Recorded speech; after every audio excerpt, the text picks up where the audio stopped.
Now for our story. The hour is near 10 in the evening. Kit Meade, Bill's wife, had returned from California a short while ago, had introduced Bill to the baby's son, which had supposedly been born while she was away. After she'd put the baby to bed, Kit and Bill had joined her father in the living room of the apartment Ben had arranged for them in his house on 11th Street. When she confessed that she was tired, would like a cup of tea, Bill had offered to go down and make it, since Lucy, Ben's housekeeper, was having her night out.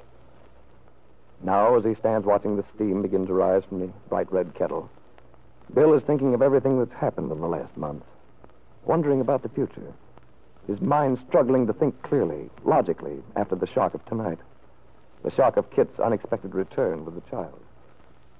I was sure I had things settled in my mind. All this time while Kit's been away, I've been figuring it out.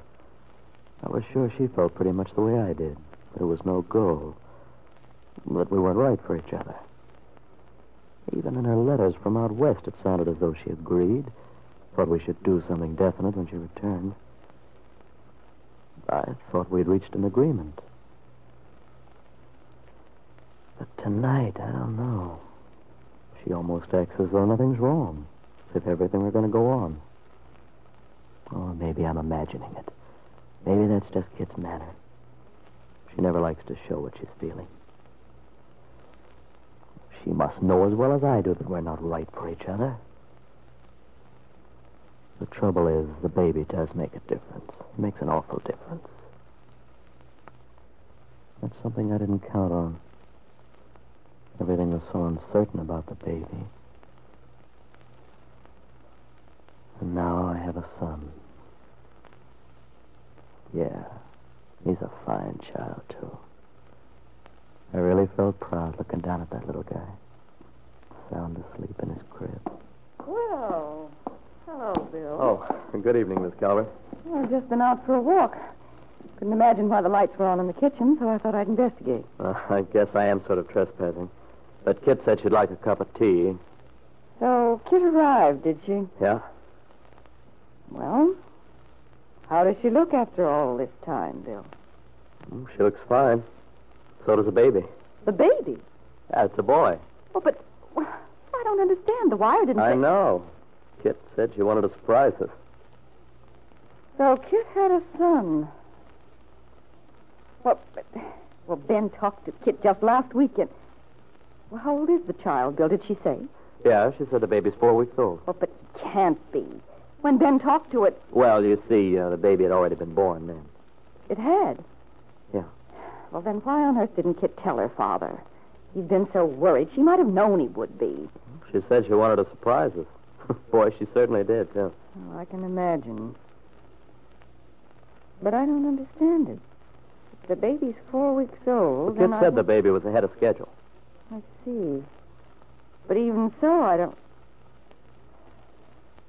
Well, Bill, so you're a father now. Yeah, it looks that way. I was so surprised I haven't offered you my congratulations. Consider yourself congratulated, Bill.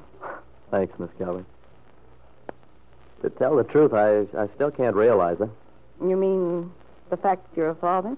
Yeah. It's a funny feeling. I suppose it is. Of course, I wouldn't know.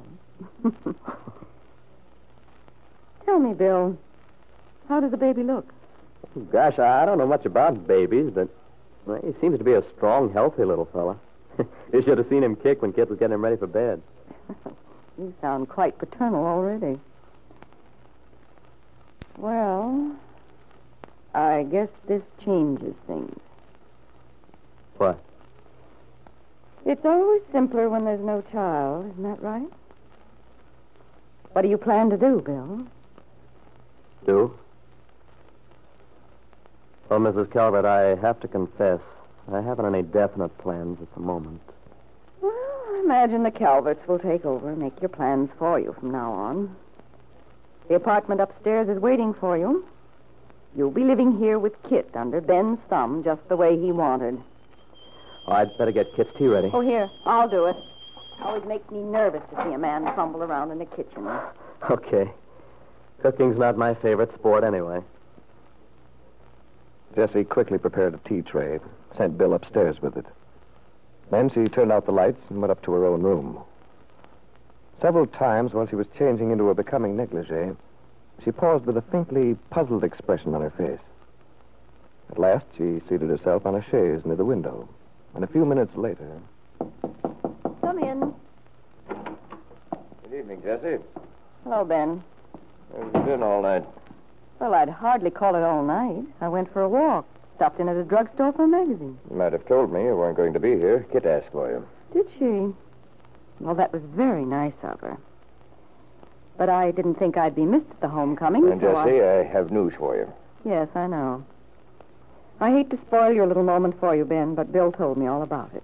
That Kit brought back a son. That's right. This must have been quite an evening for you. You look like the proverbial cat who just ate a canary. If I do, I have a right to. I told you how things would turn out, Jessie, but you thought you were so smart you wouldn't listen. I had a right to my opinion. Maybe so. But you have to admit you called the play wrong straight down the line. First, you went to Mary Lane with your malicious little story. That didn't work because she refused to string along with you. Then you were so sure the marriage was on the rocks. Ben, what's all this leading up to? Nothing particular. I'd just like to hear you admit you've been wrong for once, that's all. Every single thing you predicted has been proved false. You didn't think Kit would come back to Wakefield, or that Bill would live here with her when she did. And you were so sure that the baby... May I remind you that the story isn't finished yet? Kit's been back a few hours, and you seem to think everything's settled forever. The whole idea I had has worked out just as I planned. Kit living here with her husband and child. It's my grandchild. Oh, here we go again. That same old image you have of yourself, sitting at the head of the table, rapping the children's knuckles when they reach for the butter. Go ahead, Jessie. Laugh your head off if you like. The facts still remain. All your careful plotting and scheming failed you. Just wait till you see that child. He's a Calvert, all right. You can tell that a mile away. Is that so? Tried to get something out of Bill, but he wasn't very informative. He's just temporarily flabbergasted. And no wonder to find out you have a fine baby like that. He's proud of it, all right. Oh, Bill's a doting father, I'm sure. As a matter of fact, the child will probably be spoilt to a fairly well. Don't you worry about that kid. He's going to be all right. One thing I'm sure of. Being a father will take the nonsense out of Bill. From now on, that young man's going to know the meaning of responsibility. Really, Ben? Well, if he has such a sense of responsibility, why is he leaving the house at this hour, the first night his wife is home? What are you talking about? Look down there. What? Through the window. Unless I'm very much mistaken, that's Bill Meade going down the front walk this minute. Yes. That's Bill, all right. Looks as if things aren't going as smoothly as you think. Oh, for heaven's sake, Jessie, you and your wishful thinking. Perhaps you should say realistic thinking, Ben. I've talked to that boy enough to know how he feels. That was before he found out he had a son. But human emotions don't always follow the rules.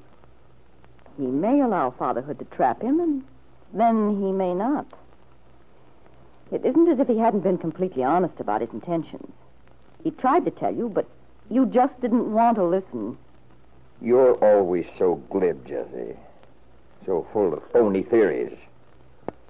But as I pointed out to you just now, you're usually wrong. And you are this time. Well, if you want to continue to kid yourself. There's probably some very natural reason for Bill's leaving. He's just going to the auto court to pick up his things. Well, Ben, you may be right. I wouldn't like to take any bets on it, though. Indeed, I wouldn't.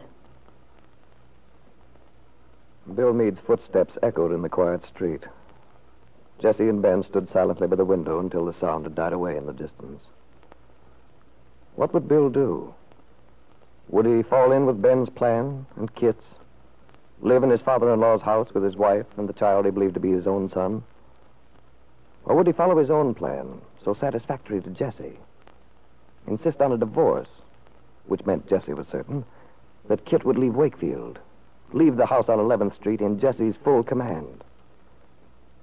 As he walked through the night, Bill was confused, torn with doubts.